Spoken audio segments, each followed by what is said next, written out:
session of the afternoon. You can get your attention. Apart from the people who are leaving for the hockey game. It doesn't start till 5:30. Okay, panel session. So my name is Jeff Hewson. I'm going to moderate the panel here. The moderator, Brent Halliday, has been stuck in Vancouver, hopefully doing some business. Yeah, eating nachos at the bar. Yeah. Eating nachos at the bar, yeah. No, he phoned about 5 minutes ago and he's still at like Granville. Ow. Thank you. Is that you? Okay, so my job here first is to make some introductions, and then we'll go to some questions. We've got a couple to start things off, and then we'll sort of go organically from there, take questions from the floor, see where the discussion goes, right? So let me introduce your panel. So in no particular order of precedence other than starting from my left going further left. So least the most important. Perhaps. Least the most impressive. First up, Jim Raphael. Did I say that right, Jim? Legio. Legio? Sorry. No, that's fine. I was close there. So Yeah. Jim. It says here, Jim. Yes. So Jim is, what would you call him? A serial entrepreneur. That's an in vogue phrase these days. Jim has been the founder of 3 companies. Currently he's on the, still on the board or still the founder? I'm dropped from the board. Dropped from the board, right? Had been on the board of Rally Software, which is one of the prominent software companies in the agile development field, which is why we know them very well. And interestingly, Jim, in the 3 companies he's founded, has used each of the different financing methods, finance it by cash flow or through direct investment, through angels, through VCs, separately. Rally Software, the latest one, he's been one of the key players in raising, was it $50 million in multiple rounds of financing to launch that company. So this is Jim. Next is Gary Yurkovich from Vancouver. Jim's from Boulder, Colorado. Gary's been involved in the high-tech industry for years. Yeah, Many years. And has a lot of experience growing companies from very small to very big. One rather tiny company that got sold in Vancouver in recent years, Creo, is one that he was a major player in. And now he's currently a partner at an interesting company called Espresso Capital. Their marketing chapters are very interesting because he's tossing out bags of coffee here. And so Espresso Capital's, would you call yourself a VC, Gary? no, specifically we're the non-VC. The non-VC type. We'll talk. Yeah, we'll talk It's an about that. alternative finance. An alternative financing model. There you go. So that one could be interesting. And particularly Gary's focus there was to launch a technology practice, which was about 3 years ago, if I remember correctly. Next is Mr. Rishi Dean, who you've all met already. And there's probably not anything new I can add to his bio that you heard earlier on. But Rishi has also been involved in multiple companies, bootstrapped 3 companies, and just as Jim's experience is, he's used each of the different kinds of ways of raising funding for these different companies. End of the table, but not last and but not least, is Jason. Jason was the founder and CEO of Super Rewards, which is a huge story in the Vancouver area. So the metrics are these. So in an 18-month period, Jason was able to take a company from $0 to $100 million run rate, so that's revenue run rate, right? And conclude an exit strategy in that time frame. So a huge success there, and that's just one of several companies that he has navigated through startup process, and he's now starting up a business providing business incubator services in the Vancouver marketplace. So he's somebody you probably would like to get to know, I would think. Okay. introduction's over. So what I thought we would do is this. We'll start with a couple of questions that were sort of put forward beforehand. But what I'd like to do is, get the panel to share their experiences, and based on what you hear them say, we can take questions from the floor as well, and try and make this as sort of pertinent and relevant to what you need to hear as possible, if that's okay. So, question number one, and I don't know, should we just Is go it an open forum or hit a button? Go first? I was thinking, well, you may have to fight for the mic because there's the only little one, right? But since it's hockey season, maybe you just have a scrum in the middle and whoever's standing at the end gets it. First question I thought could be a good one. So people talk a lot about finding VCs, angel investing, and so on and so forth. But maybe might be interest first just to comment on are there other ways, different ways to bootstrap your company other than going for third-party financing? Let me just see what your opinion is on that. Bribe people into doing stuff for you for free. That's the best way. That sounds like an opinion. Yeah. Over to Jason. Actually, read the mic. Can you guys hear? Can you hear at the back? What? No, never mind. I guess by definition. Yeah. Yes, I would, bribing with money is one way to bribe them. I use sexual favors. I'm good at them. Anything it takes. I mean, if your job as a founder and the visionary behind bringing this together is to be able to sell your bullshit to people. So the first people you want to sell your bullshit to is people that can do things. Developers. I do a little bit of development myself, but same thing. I'm not really good at it. If you can't convince people to get excited about it and get behind it and work on it in their off time or work on it in their like any minute they get, or just if the idea isn't infectious enough to kind of consume them, it's probably a shitty idea, and you shouldn't do it. Or if you can't sell it to them in that manner, then you're probably not a very good salesman. You should probably go get a job. Amen. Why don't you tell it just like it is? Yeah. Well, Jason did it the right way. I mean, if you can possibly build a company without taking money from others, do it. I mean, it's you're a moral and fiduciary responsibility. When you accept money from other people, you've got an obligation, both, like say, moral and financial, to return their investment and give them back a return and be good And vision-wise. and you owe them a whole pile of stuff. And if you can build a company, as Jason did, without taking money from others, that's the way to do it. However, most of you aren't going to be able to do that. Most of you are going to have to go to get money from your spouse, from your mom, from your friends and family. And you work your way, and there's a pecking order. I mean, there's a sort of a tiered relationship of low-cost capital, like your mom, who's not going to ask a lot of hard questions, and she'll give you the money, and she likes you. And she's not that hard on the board of directors. And but after that, you get customers to pay for it. Sell early, get some trials, get them to do some development for you, get customers to pay, get government grants. There's a lot of government. There's in this country, SRED, SHRED, digital media tax credits are a provincial program. It's free money. You got to know how to use it. You got to talk to some people to get it, but it's free money from the government. Great way of funding a business. It's not delusional. Everything's VCs, right? We've all, the three of us have all taken VC money. That comes with a cost, a big cost. And what is it? 2% of companies get VC finance? 98 don't. It's true, but here's a perspective. I think all money has a cost, right? There's an interest rate to it, and friends and family money can be very costly money.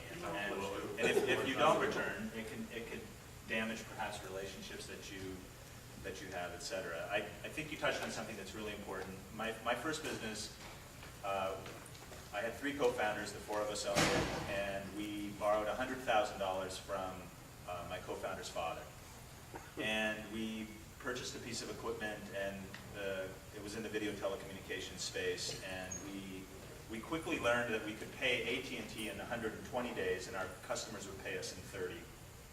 So we were we were delaying money out as aggressively as we could, and we were collecting our money from our customers as fast as we could, and so we were cash flow financing our business. And so perhaps the most advantageous way and least expensive is letting your customers finance your business for you. And it sounds a bit like what you did at Super Boards. Yeah. So if you can do that, do that. I mean, earlier they were mentioning, the last guy that presented, you go out and you find a customer who wants to pay you to solve a problem for him. You might not necessarily know the answer to that problem, but if he's going to pay you, you'll figure it out as you go, and through figuring out and solving that problem is the core part of building your business. If you want to, if you're selling a particular service or product, and you think, hey, wouldn't it be great if we had, a Facebook integration or a Twitter integration or any of these things, then hopefully you can get one of those customers to finance to build it with it. You can go to the customer and say, hey, wouldn't it be awesome if we could, have people tweeting this out and sharing it on Facebook? And yeah, that'd be great. Well, for an extra $5,000, we'll totally do that for you.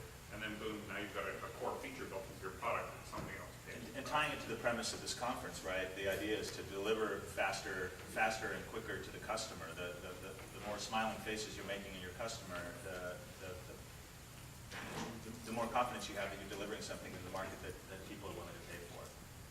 Yeah, we did something similar, right, where we would go out as an analytics company, go out and do audits, right? And I think it was similar to what the pulse energy you guys talked about. And we didn't have a product, right? We would just go out and do an audit, put our software in and measure it, and they would pay us just to sort of understand and baseline them in terms of where they were. Now, there's a danger in going down the services path and never being able to recover from that. But at the same time, I think you as a founder have to be kind of innovative in terms of getting that customer financing.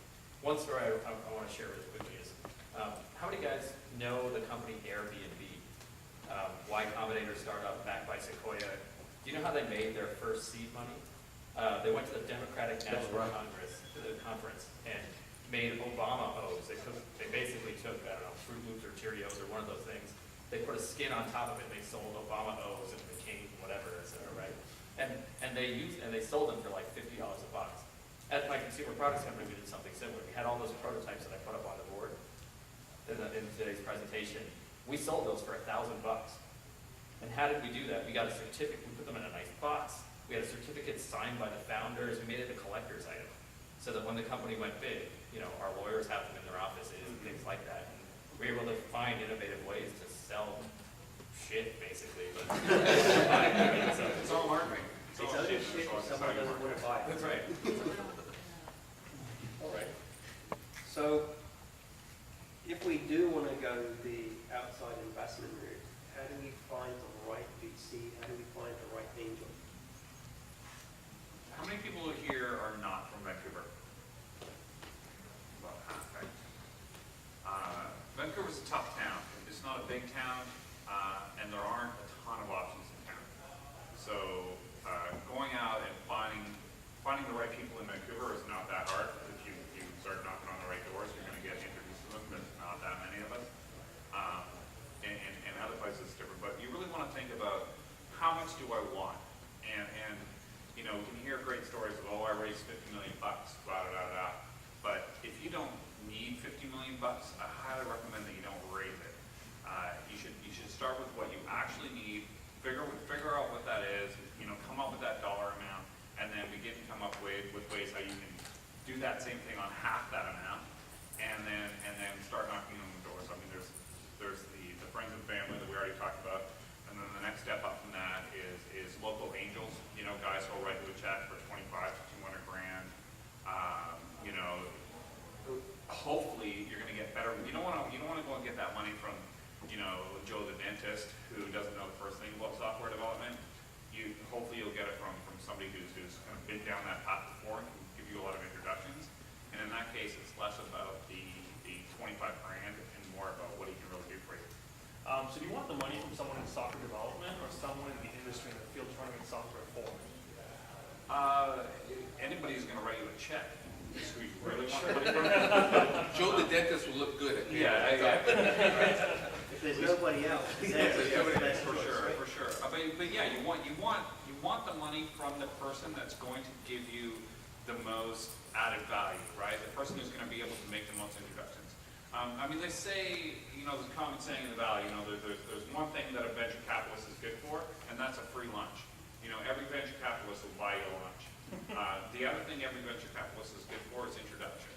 You're gonna say, oh yeah, you think you're such a hotshot, and you know, you want to invest in my company, that's so awesome.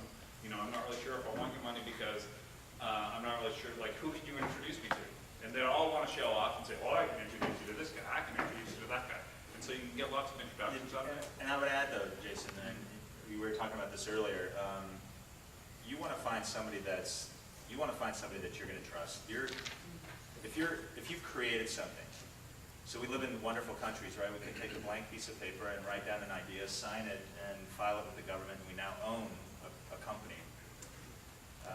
And we can then write another piece of paper and sell half ownership of that company to Jason for money in exchange.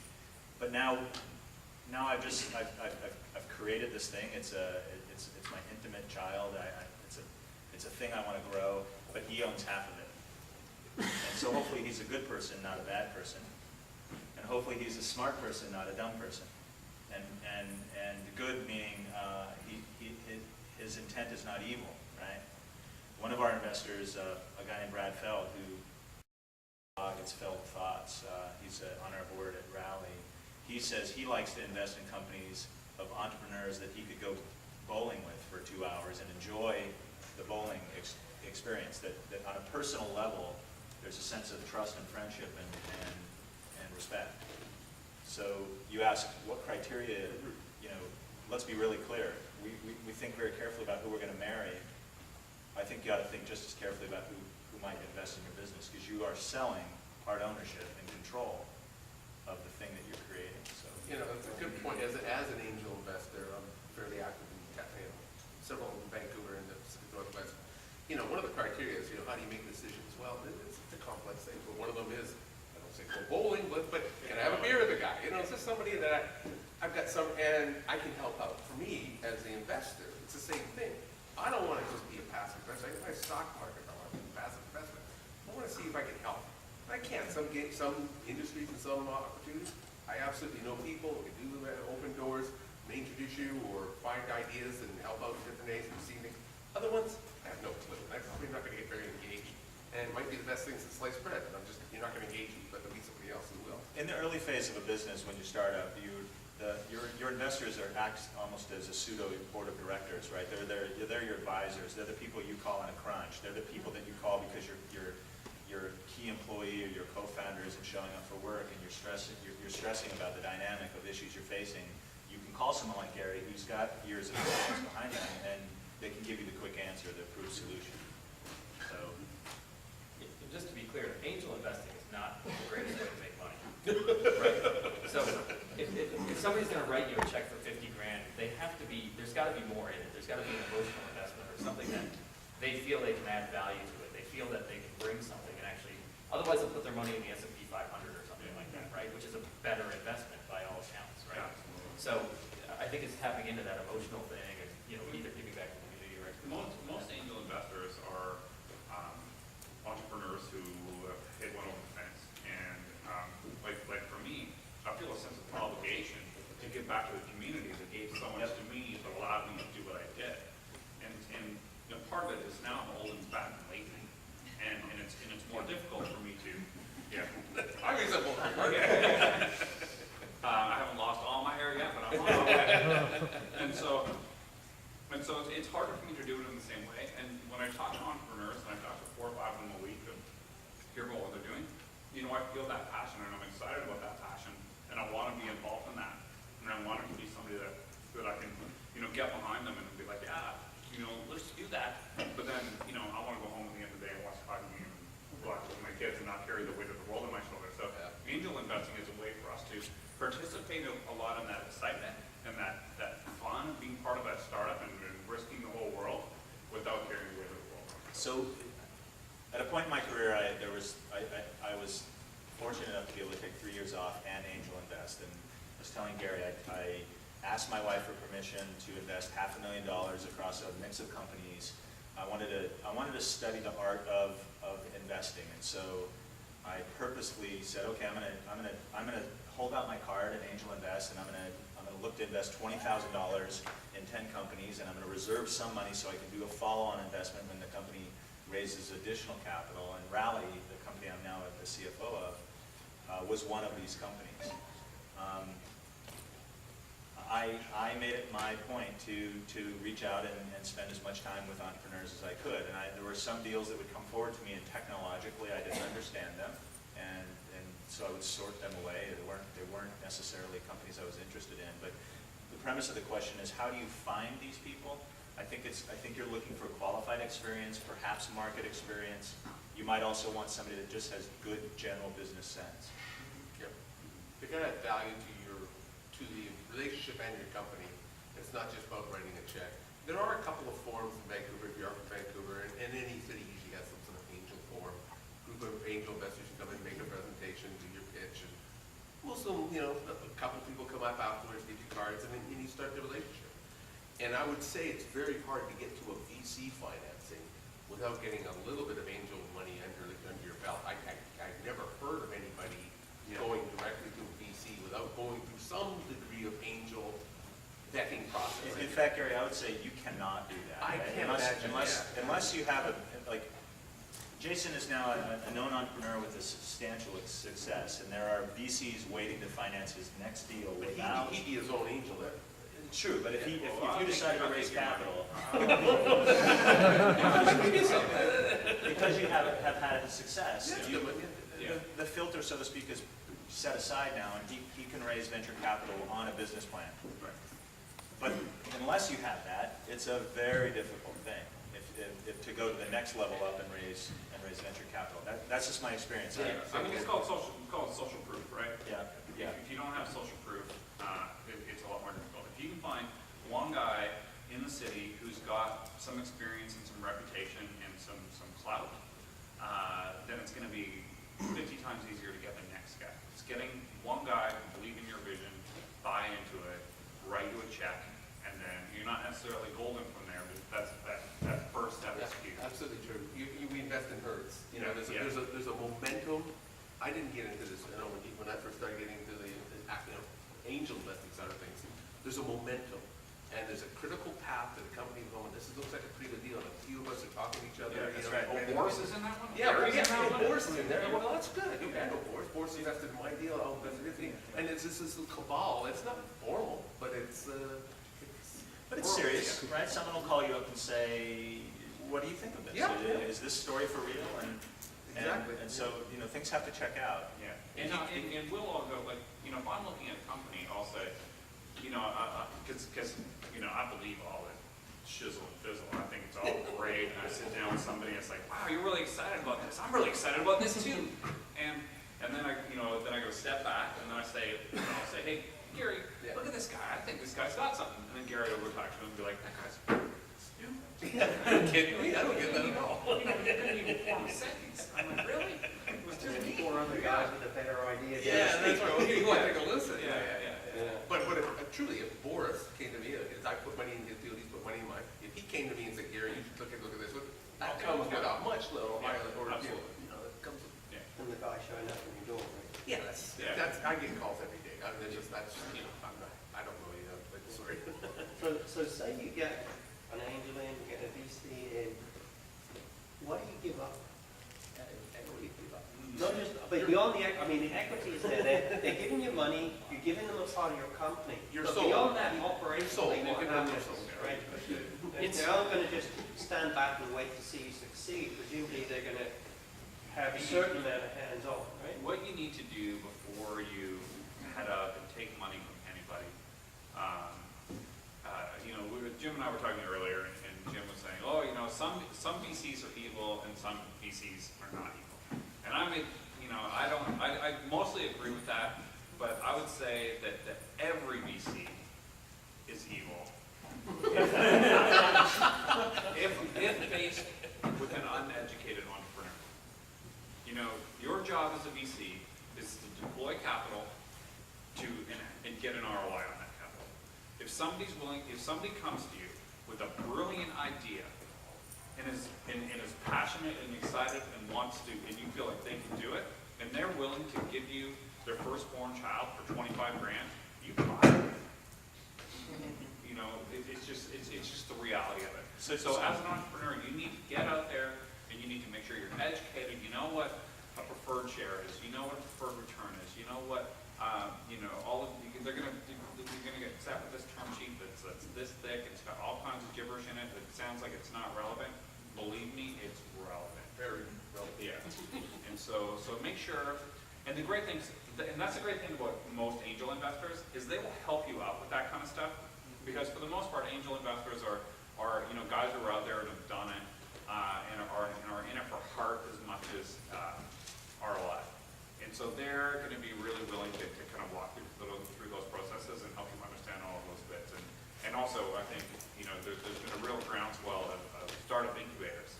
Y Combinator, Techstars, there's a dozen of them out there, and we're building one here in Vancouver called Grow Lab.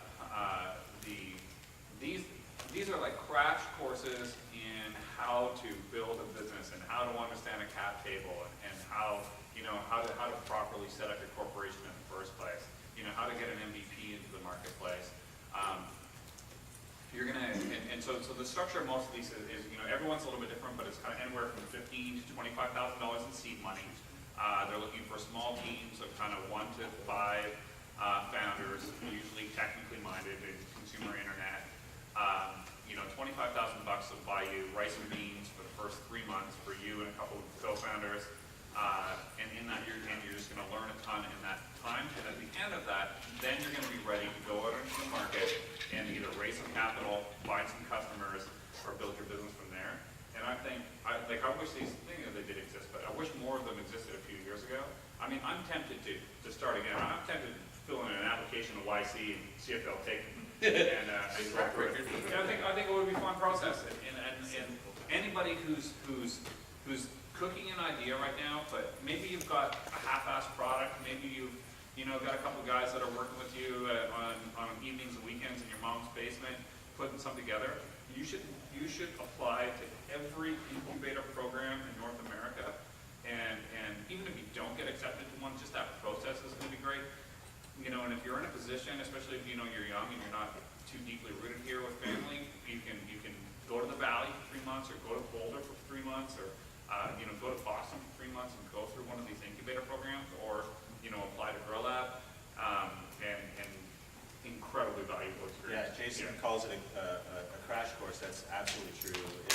Another way to look at it is it's an intensive MBA in the life of being a serial entrepreneur. And that's how you introduced a number of us here. And it's a disease. Once you catch it, you can't step away from it. Working for someone else, in my mind, is kind of, it's foreign.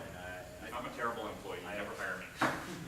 And once you key into the idea of being able to create value and then make a living that's largely under your control, and that you've created equity and value as a result, it's pretty empowering. And I should have started out by saying I'm honored to have been selected or invited to come and talk, because I view you all as fellow entrepreneurs, and you just happen to be perhaps a few years behind us in terms of the development of that lifestyle. With more here. Can I just highlight, you mentioned that VCs, and you guys were talking about it before, how VCs could be evil, right? I think, while I kind of agree with that, I think one of the things that you have to do is understand the incentives that they have. And if you truly understand sort of what it is that they're trying to do, you can sort of work around it, right? So for instance, I mean, they've got the teachers' pension fund money and people like that they have to return investment for. You're a vendor. As an entrepreneur, you're a vendor to the VC. Their customers are their limited partners, right? So people that give them the money, right? They're not just flush with cash and just throw it around, right? And so they have to return, some percentage. So they know, I talked about how many ventures fail, right? So let's say you've got a $5 million business and you take $1 million from VC. So $4 million for each, $1 million in, right? That's $1 million on a $5 million sort of valuation. So 20%, right? That $1 million for them has to return 10x, right? Roughly. I mean, 20% and 10x, and you can play with the numbers, but you gotta get the idea. So for you to sell that venture, right, for them to have $10 million return, your company has to sell for $50 million. And all you did was take $1 million.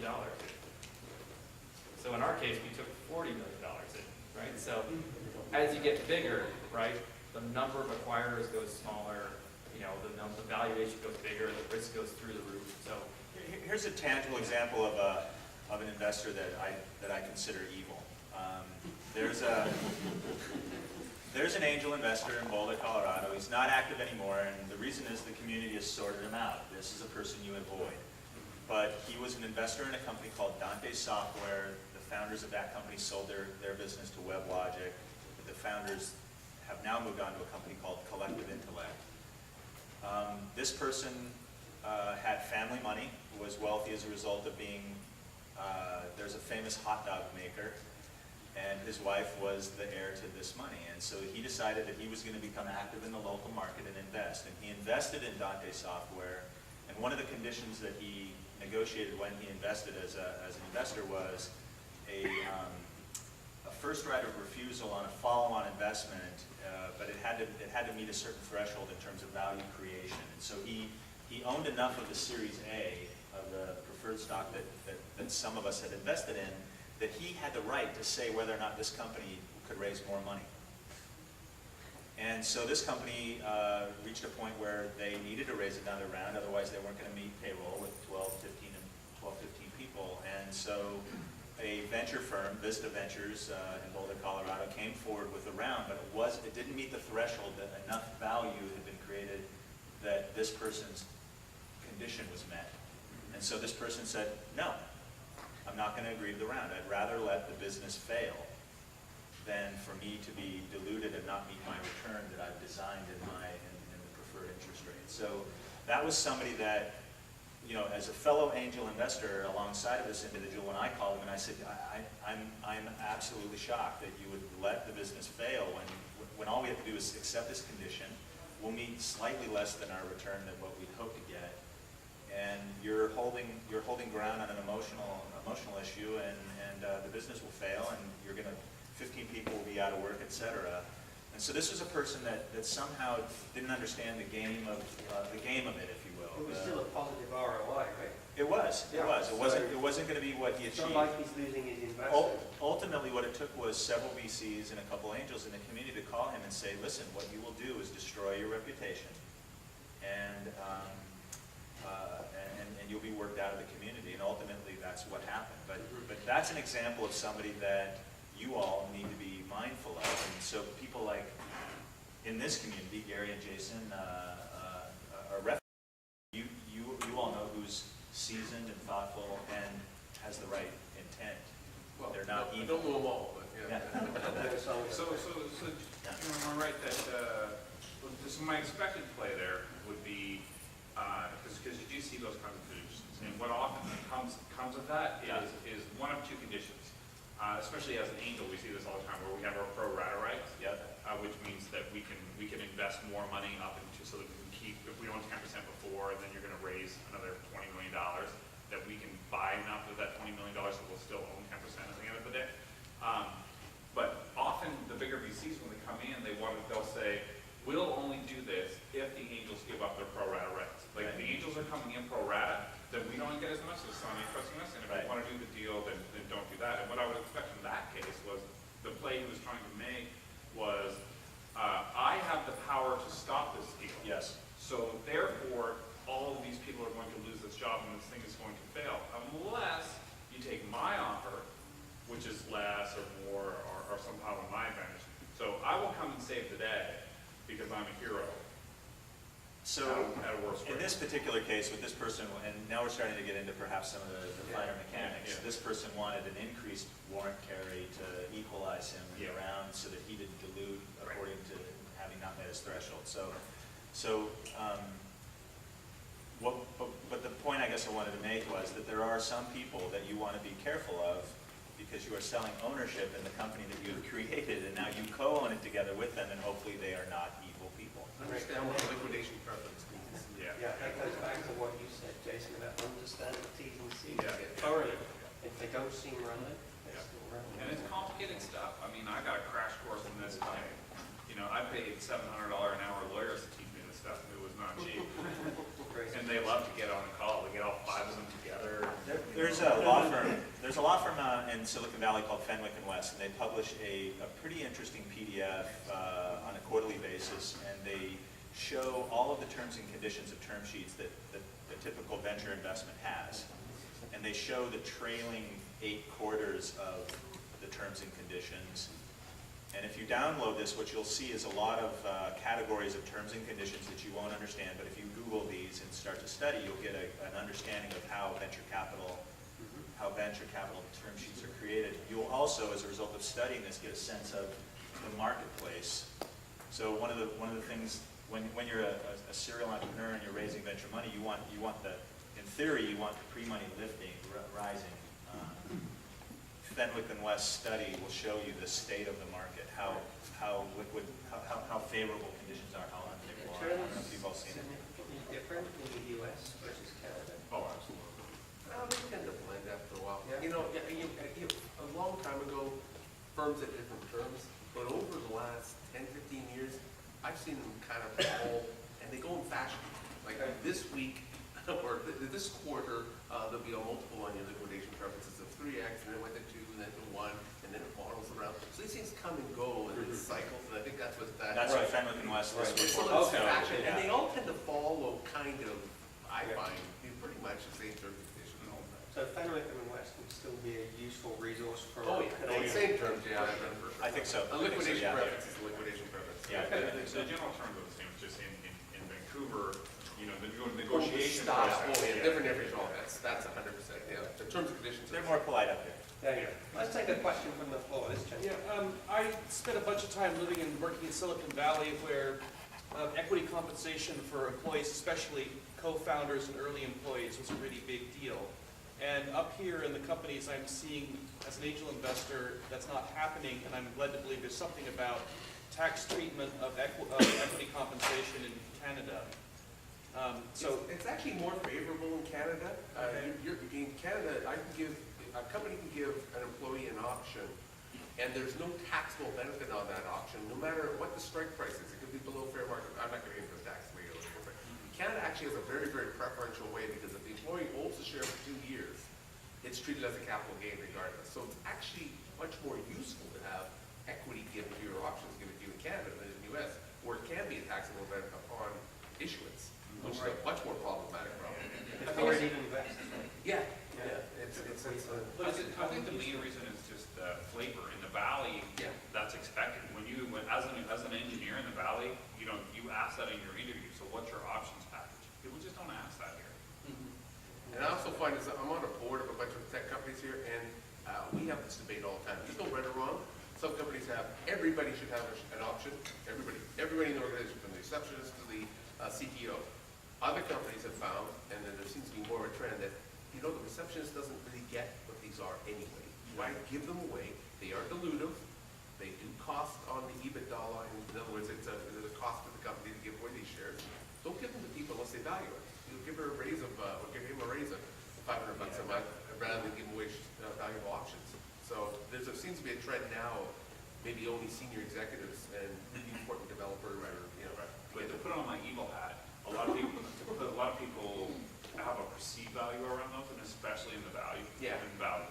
People think that much like the receptionist at Apple, once this company goes public or has some liquidity event, I'm going to buy a Lamborghini, and it's just not a reality. It rarely happens.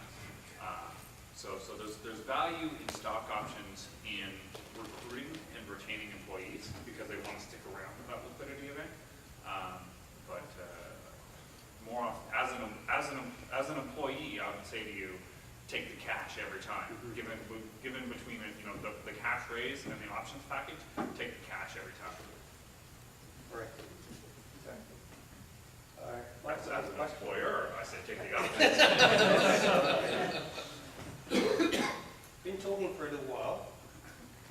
Has this raised any questions from the floor? Has anyone else got something they want to particularly go off? Yes? What's the size of the deal flow in Vancouver? How does it compare to Victoria and Seattle? Much bigger than Victoria, less than Seattle. I don't have numbers. Yeah. There aren't that many small young deals being done in Vancouver. In my opinion, and Gary, you have some insight on this too. There's a bit of a gap right now. There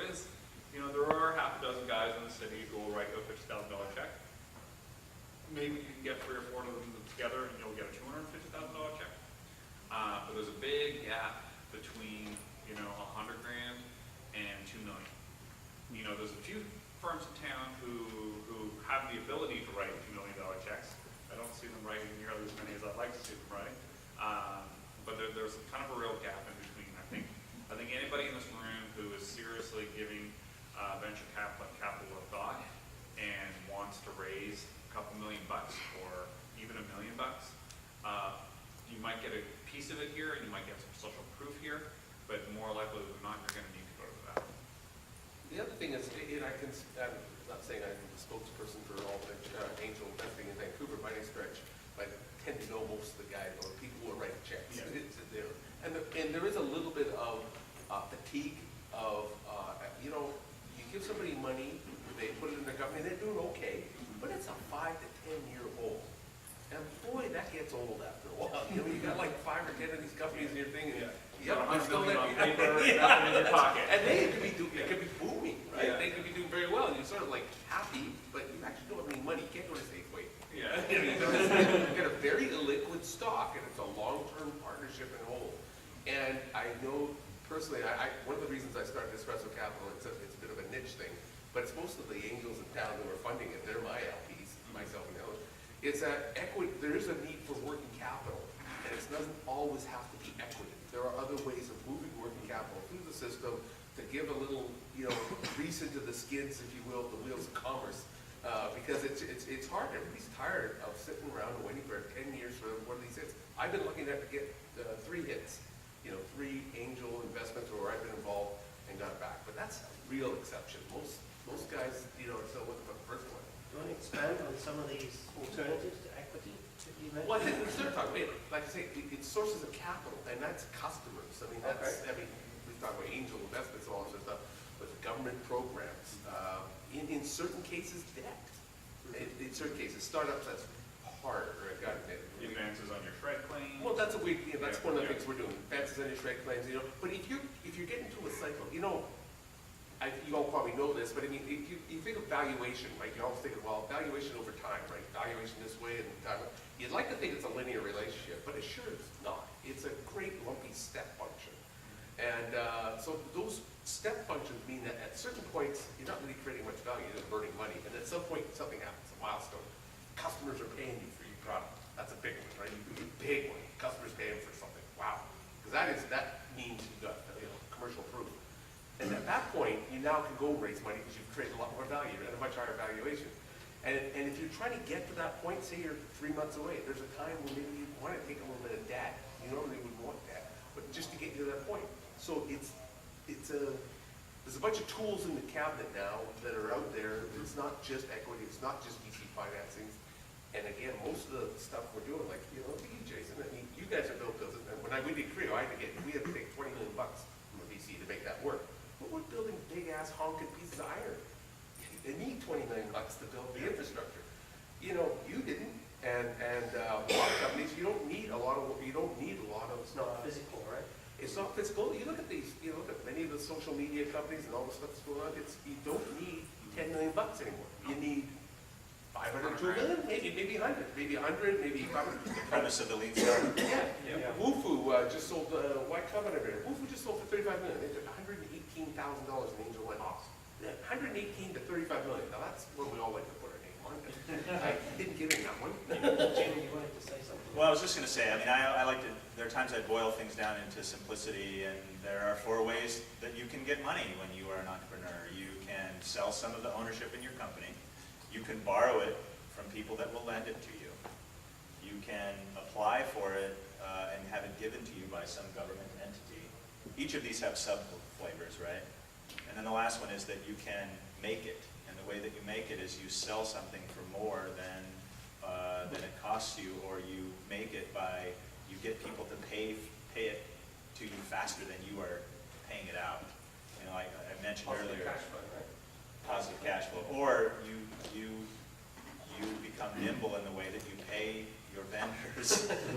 So I mentioned earlier my first business. Strategy, Well, my first business, we were a video teleconferencing bridging company, and if you wanted to have a video conference back in the late 90s, we were the only competitor, we were the only people that, the only company that did this besides AT&T and MCI, but we had to buy our telecommunications from AT&T.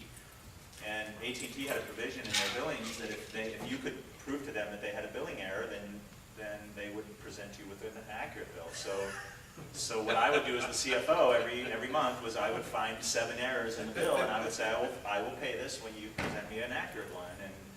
And so the bill was for $200,000, and our customers owed us $600,000 for the month. And so if I paid this 120 days and I could get the 600 faster, then I was kiting the debt. That's what I'm going to say. Kiting the debt. But isn't that a way to make money? Yeah, Any way that creates positive cash flow makes you money, right? that's legal. That's legal, and in that case it was. Yeah. Okay, actually, you were next. So and then Yeah. there's a guy in Seattle named Andy Sack who's doing a thing I know called Andy well. I know Andy revenue well. loan, and you hadn't mentioned that, so I thought maybe you would And want.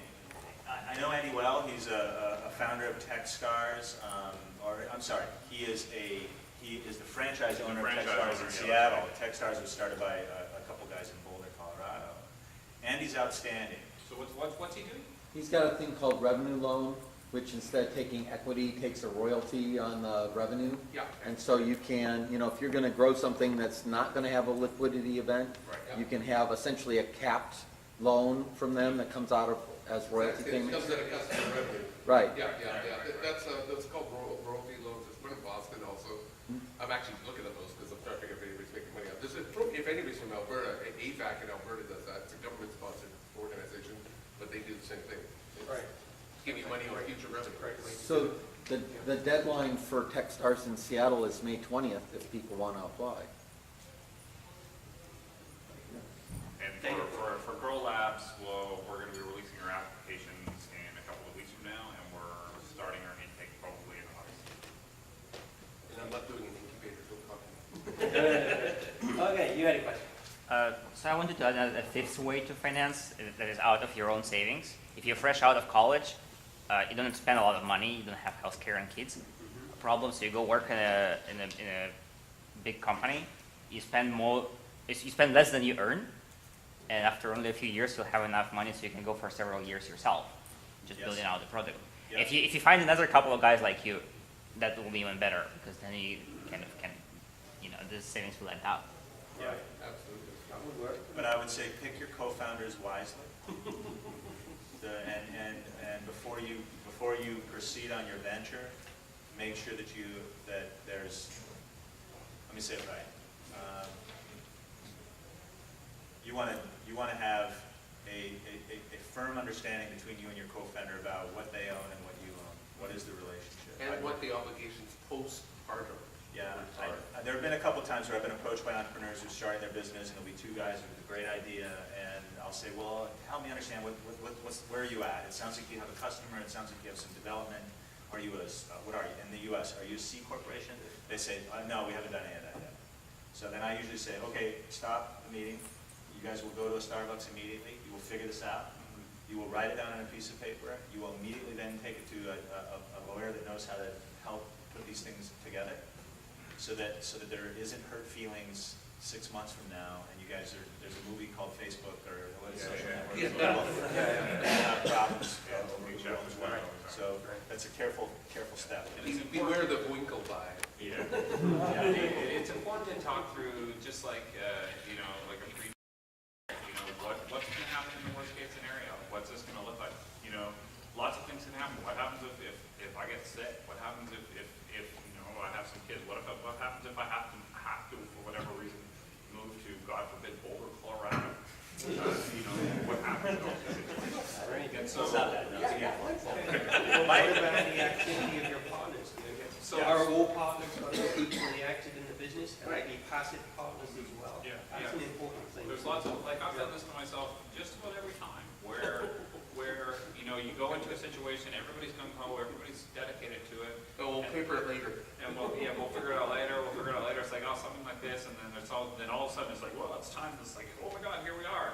Nobody wants to fight over anything when there's no value there, right? All this stuff's worth nothing. There's nothing to fight over. And now suddenly it's worth $50 million is something to fight over. And believe me, doesn't matter how good a friend you are, you don't fight. So you need to kind of figure that out ahead of time, like, and know, what is the definition of engage? What is the definition of still actively participating in the business, and what happens if for whatever reason I cease to do that, how does it, and there's all kinds of answers to that around vesting share structures, shotgun clauses, things like this. So there's tools out there to settle those questions, and it's worth the time to talk it through, and it's worth the money for a lawyer, God forbid, to pay for some of this. But Yeah, you want to say, get a shareholder agreement, you wonder, why do we need a shareholder agreement? Absolutely. And you need it out of the gate, Right. and talk it through. And it's not that you need one, we did this with SDC, we acquired SDC a few years ago, and it's not because you don't trust your partners, No. it's so that you can work together and continue to trust each other, and you're not got to worry about it. And then when shit hits the fan, and you're going like mad, and your business is growing, you're all doing 80-hour weeks trying to make things happen, at the same time as trying to close a deal and get liquidity and all the kinds of fun stuff that I was doing 2 years ago. If all of that stuff is settled ahead of time, then you don't have to worry about it then. You know what happens if you've settled all of this, and you settled it at a time when things were calm enough to be rational about it, instead of now when you've got way better things to fight with your founders. Any other issues? Question. Yes. Go ahead. As angels, how do you determine a company's valuation before that company might have any meaningful cash flow? God, if you could answer that, you'd be the winner of Yeah. all of them. I sat on a panel for a whole afternoon with that. You can go through every MBA student in the planet will give you 500 ways to do evaluation, and they don't mean, they make exactly what they mean. So the flavor of the day is convertible debt. That's a term, that still doesn't settle the valuation, but what it does, it takes it off the table. It pulls the question. And I'll tell you as an angel though, I'm not excited about convertible debt I at get times. Well, there've been a couple times, y'all know what convertible debt is. It's, this is the way I'll describe it, they'll edit me if I say it wrong. Let's say the gentleman here raises $500,000 from angels on a $1 million pre-money valuation of the business. So the idea is he's taking half a $1 million, and it's in the form of debt that will then convert into stock when he does a venture round, say within the next year and a half, 2 years, and the venture round will be at some amount, and the convertible debt will convert in with the venture round, but have like interest. So Yeah, I'm gonna have to edit that. yeah. I'm trying to explain it so it's simple, but The way I look at it is this: the convertible debt. So it's like, you want to start a business. Sounds like a great idea. You need $100,000. Here's $100,000, and then it's like you're like, oh, I'm so smart and I'm so funny and I'm so good looking. I really think my business is worth $3 million, and so therefore that $100,000 is worth, whatever it is, 3% of the company. And I'm like, you're not that pretty. I think it's more like $1 million. So I want 10%. And we can fight about that all day long because it's subjective and there's no revenue and there's all these things like how big is the market, yada, yada, yada. So we punt that question for later, and I said, I will invest $100,000 in your business on a convertible note. And the way it will, and we're sure that at some point in the future, you're probably going to have to go out and raise a round of capital. So if you go out in a year from now and you raise, doesn't really matter whether it's you'll set some threshold, like a minimum of $200,000. If you do a $200,000 or more round at some point in the future, at that point, that venture capitalist who is much bigger and smarter than I, and your business will be more mature. and it'll be easier to set a valuation. So come that time, if they say, okay, if you go out, and so then a year down the road, you go out and raise $1 million based on a $10 million valuation, then my $100,000 then converts at that time, at that rate, but with a discount for time. So I came in at a much riskier time than everybody else. So, and usually you set these things with a kind of a time frame. So if you raise money in a month from now, maybe I get a 10% discount. If you raise money in 3 months from now, maybe it's a 25% discount. If you don't raise money for 2 years, maybe I get a 50 or 75% discount. And if, in the best situation, you never raise any money, then we would kind of have to agree to some sort of valuation, like it defaults to. Or there might be some mandatory conversion. Yeah, yeah. And then the interest is a mandatory piece of that in order to fit some regulatory kind of requirements around it. So it is a loan, and so you have to charge interest, but it's a minimal, negligible amount. Here's another way that your business might get valued with a set of angels. How many deals do you see a month in terms of potential angel deals going down? There's a market out here, right? Yeah, so for me, I probably see 10 a month. Okay. 10 deals cross my desk if I'm enough. And so in Boulder, if you're an active angel, you'd probably see 10. And so over the course of a quarter, you'd see 30 deals kind of being put together. And you would see a market for a qualified entrepreneur with a decent idea. It's probably 33% dilution, 40% dilution on the initial round. I don't know. Free money, like you're not a standalone thing. You come with an idea, and you got an idea and your partner, and you have no revenue, and you've only started development. Okay, well that's pretty darn early. So why do you think you're worth more than anyone else? Because he over here is doing the same thing, and he's put a value of $750,000 on his business. And you want $5 million. Well, it's not going to take me that long unless there's something extraordinary. I'm going to spend more time with this guy. Yeah. Because I don't want to talk you down what you think you're worth. I mean, do you have a management team? Do you got customers? Have you finished your coding? Have you finished your prototypes? Where are you in the cycle in this thing? And those are all factors. That's just like a market comparison, hasn't it? It's just a market. There's Whereas a your market. mom is only compared to you, so you'll be able to get 100K from her. But I mean, that's my problem. I'm not. I'm going to look at 10 deals, right? Right. It's about that risk gap, right? So if you think about it as just a gap between what they believe versus what you believe, right? And it's about closing that gap as fast as possible. So that's why, I'm a huge advocate, which is just work on your business as long as you can to close that gap. As long as you get customers or as you have a prototype in the market, whatever it is that you can get them what you believe the valuation is to what they would believe it is, and close that as close as Right. possible. That's why you want to get as much built, get something, the whole MVP style, like get something into the market. I don't care if it's a piece of crap, it's vaporware, and your only two customers are your sister and your mom, because that's not what you say. You say, I got a product in the marketplace, I got paying customers, yada, yada, yada. You look a hell of a lot better. You leave out those details about your sister, and that doesn't actually work. But We will get into that due diligence. yeah, so. we will eventually figure that out, but hopefully by the time we figure that out, you've got it actually working. Okay, I want to throw a question in. It's an important question. What's the I score? want to make sure we can get close. Close in 12 minutes. What do entrepreneurs need to, we talked about evil investors, right? What do entrepreneurs need to watch out for to avoid being screwed by investors?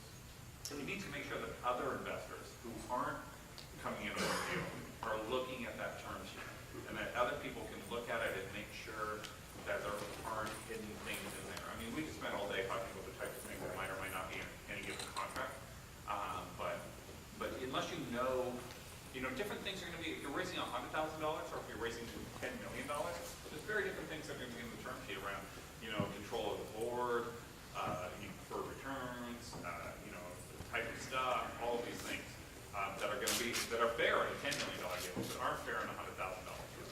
And again, depending on valuation. So it's not an easy thing to answer. I would say make sure you get as many eyeballs on And it.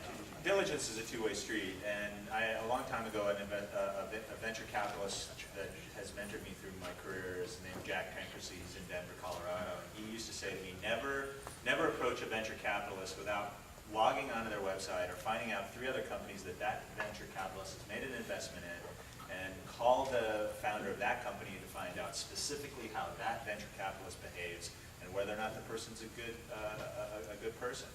So diligence is a two-way street. And the other side comment is you have Jason here who's going to be starting an incubator here in Vancouver, and you want him in your deal. He's a seasoned entrepreneur now. He's read a number of term sheets. He's worked his way through a sale. He's ultimately about to be set free. If he's part of your deal and you send the term sheet to him and say, what do you think? You're going to get 20 ideas out of him of things you need to watch out for and things you need to pay attention to. Use the incubators. Use the incubators, use the community, make it vibrant, share information with each other. This is very common in Boulder. I'm sure it's here too. I'm sure it's that way in Boston, Rishi, where you can, if I have a question about something, there are 6 people that I can call very quickly who will give me an opinion. Yeah. Is there a most common thing that gets done? Or Yeah. It's a two-way street too on the, Yeah. the who's getting what on that end of the equation, Look, most investors aren't out to screw anybody.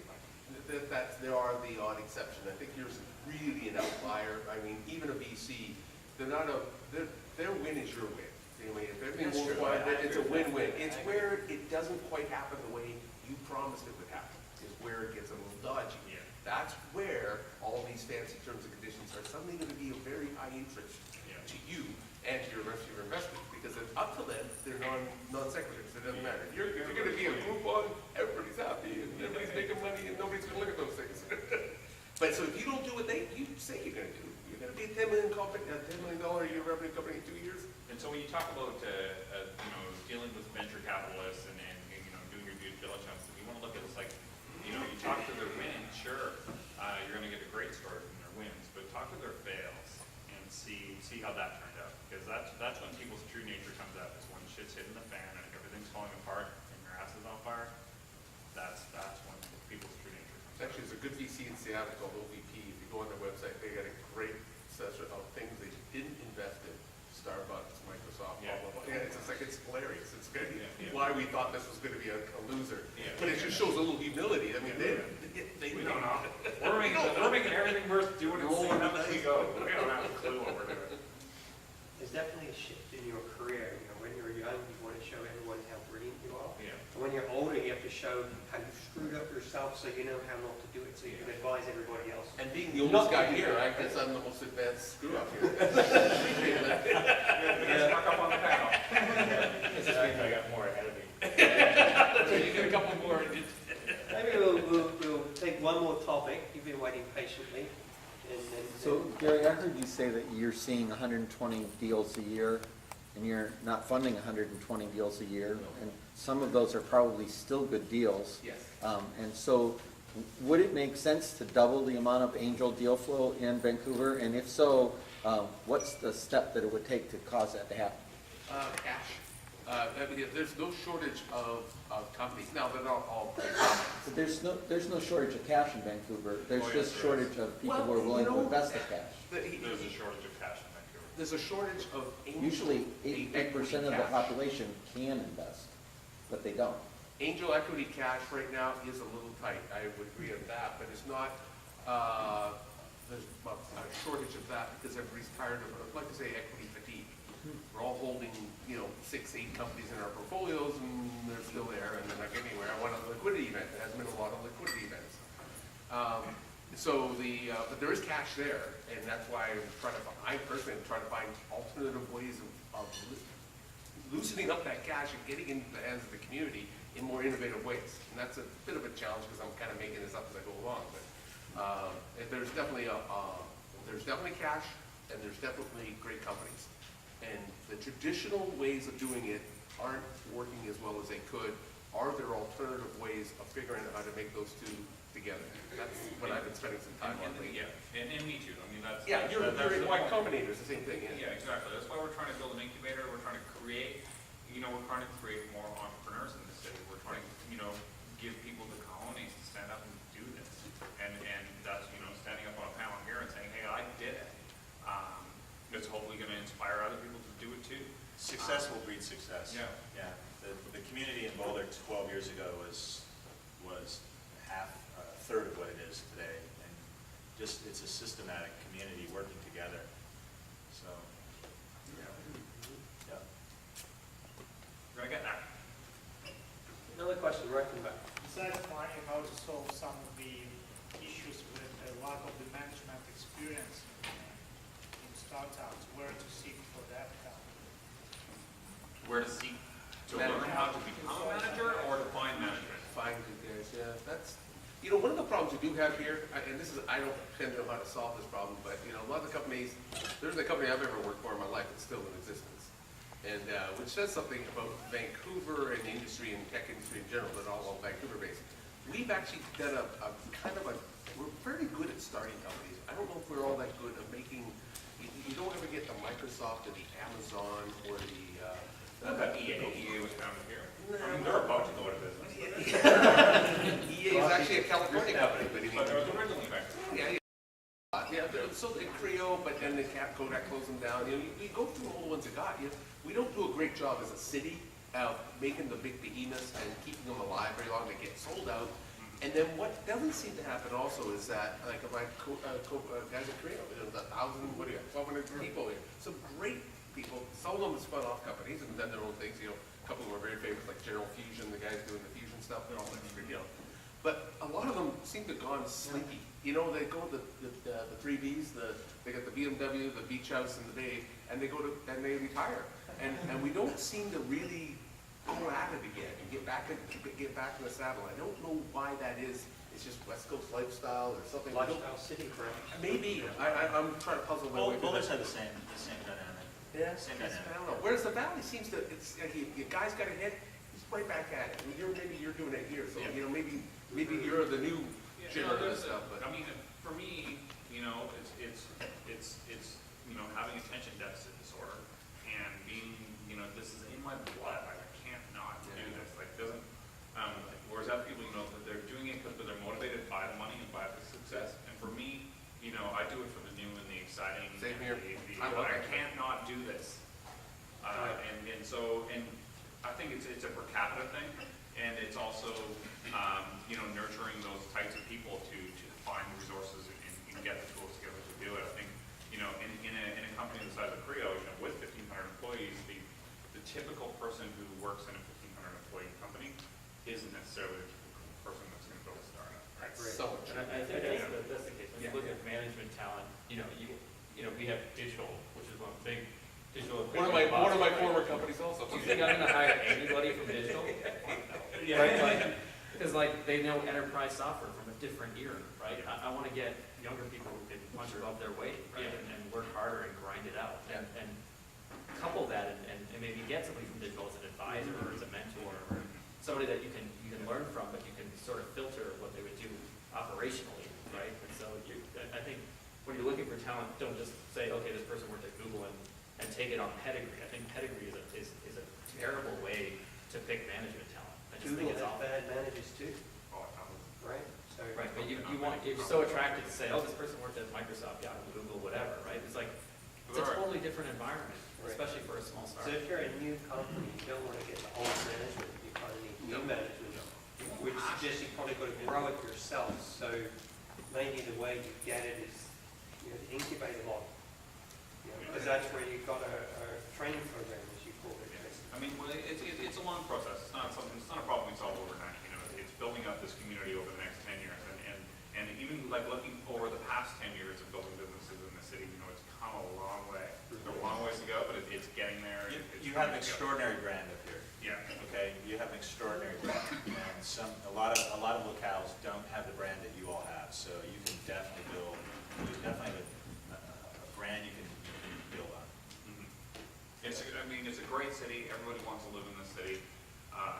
You know, I think, and as you know, the incubator we're building, I don't think we're going to have any trouble attracting people to move to Vancouver to go through this process.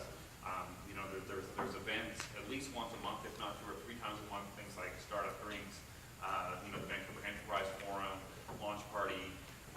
You know, Agile Vancouver. Agile Vancouver, of course. Plug. There's lots of interesting events. There's more and more of them all the time. You know, we need to do a better job of going back into the schools and teaching entrepreneurship in high school. You know, it's atrocious what they're teaching my kids in high school right now. The post-secondary schools, you know, the BCITs, and even the Vancouver Film School needs to get its shit together and wake up. You know, there isn't a great entrepreneurship school in town. You know, don't even get me started about a fucking MBA. There's a bunch of them on this panel. Look where it got them, right? So So it's a ground up, you know, it takes time, building out the community, building out the tools people need to find these things, and it will all come together. And we're lucky to live in a great city, and we're lucky to be, you know, small and medium-sized fish in a small pond. I mean, it's a different story in the valley where there's you know, this same event would have, you know, 1,500 people at it who all have startups. And you know, the pool of angels to draw upon is hundreds, not a dozen. But we'll get there. We were right at time. Can we go home now? First, we got to win the Stanley Cup. Let's go. So, first of all, thanks